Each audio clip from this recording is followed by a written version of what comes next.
Hello everybody, if you are interested in seeing how I achieved this makeup look, please keep on watching.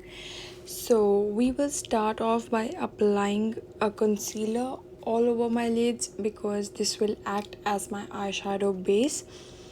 I don't generally use an eyeshadow primer. I just apply my concealer over my lids, which acts as an eyeshadow primer. Now to set that primer or the concealer in place, I am just adding a neutral eyeshadow to it. Now taking a blending brush from MAC, I am just building my crease up with a very subtle orange shade. And just taking my brush in a windscreen wiper motions, I am just blending any harsh edges that are formed. Now I will do the same exact things on my other eye. Just taking that same subtle orange shade and building my crease up. Now taking a smaller blending brush and a darker orange shade, I'm just placing it underneath the light subtle orange, so that whenever you look, the eye makeup will give you a beautiful gradient effect.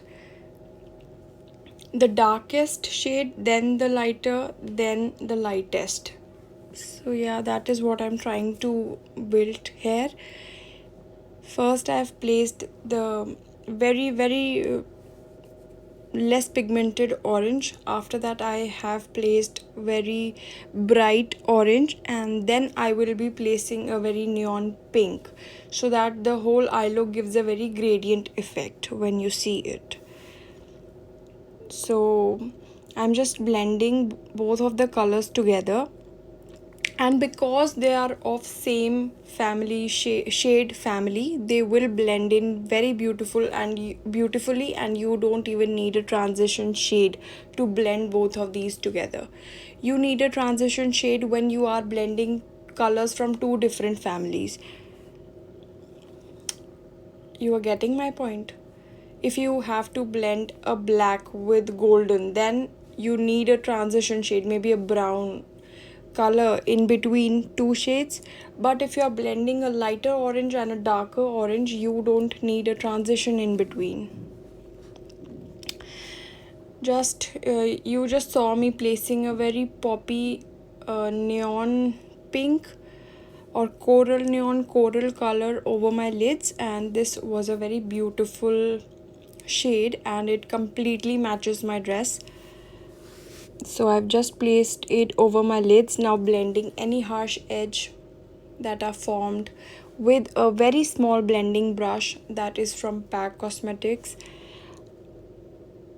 And this is a very basic eye look, but yet it looks very beautiful.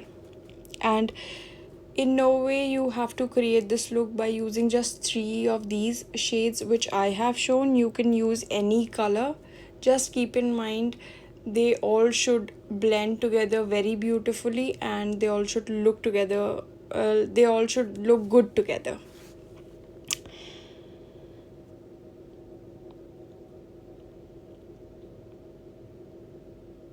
And while I blend my edges, the color obviously fades away, so I rebuilt the color up, then blend my edges, harsh edges, and then rebuild the color. So I repeat these steps unless and until I achieve my desired eye look.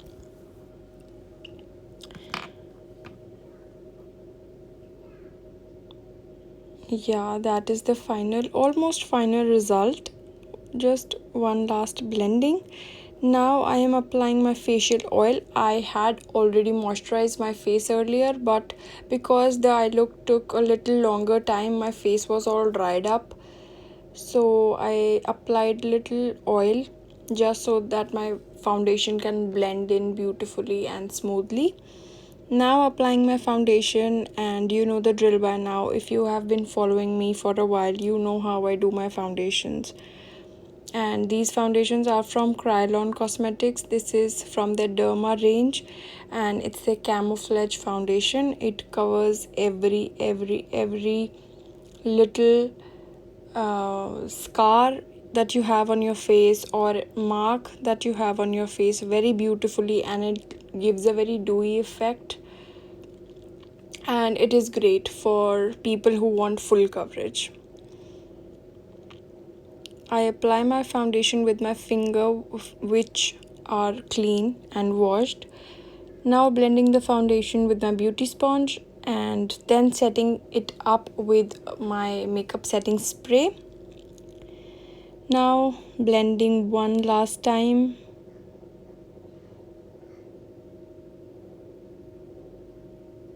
Taking this bullet lipstick from MAC and using it as my blusher. Every product detail will be mentioned in the description box, so please check that out.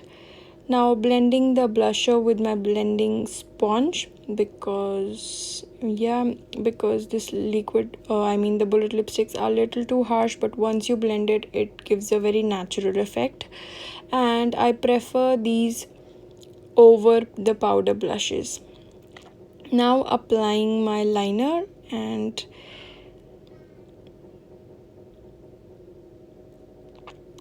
what I'm doing here is I am just outlining my natural line with a gel eyeliner, and then taking a black shade on a Q-tip. I am just blending it,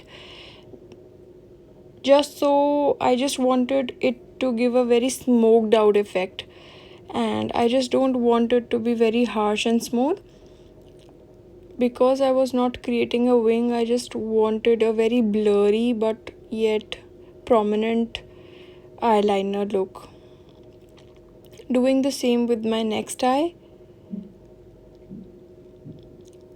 Naturally lining my eyes and then just taking a black, or you can even take brown shade, but I prefer taking a black one because black gives more smoked out and more better looking effect, if that makes any sense. Blending it with a Q-tip with a little product on it.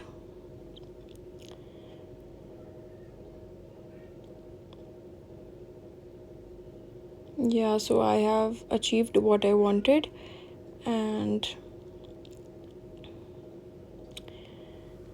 now I am just tight lining my lower lash line with Kohl from MAC Cosmetics. It is their one second. It is their Technicolor liner eyeliner kajal. Yeah, after that I am just taking earbud and taking that very poppy corally shade and placing it in the middle of my lower lash line, then taking the orange shade, the prominent orange one, and just running it through my lower lash line and blending it with the same. I don't use brushes on my lower lash line because the bristles always poke my eyes, and then they get all watery, and so I prefer using Q-tips on my lower lash line. Now applying my lipstick. Now this lipstick is from Thebalm Cosmetics, and don't worry, I'm not going to apply such heavy shade because I want the concentration of this look to be my eyes and not my lips. So once I've applied this, I will quickly take facial tissue and just wipe it off, literally just wipe it off. I just wanted a little tint to be there. Now separating my lashes because I don't use a mascara, so I do this. Now you can see how that corally pinkish shade matches my dress completely, and yeah, this is what I've created. If you like it, please share it with your friends and family. Subscribe to my channel if you haven't already. I post new videos every single day, and thank you so much for watching. Bye bye.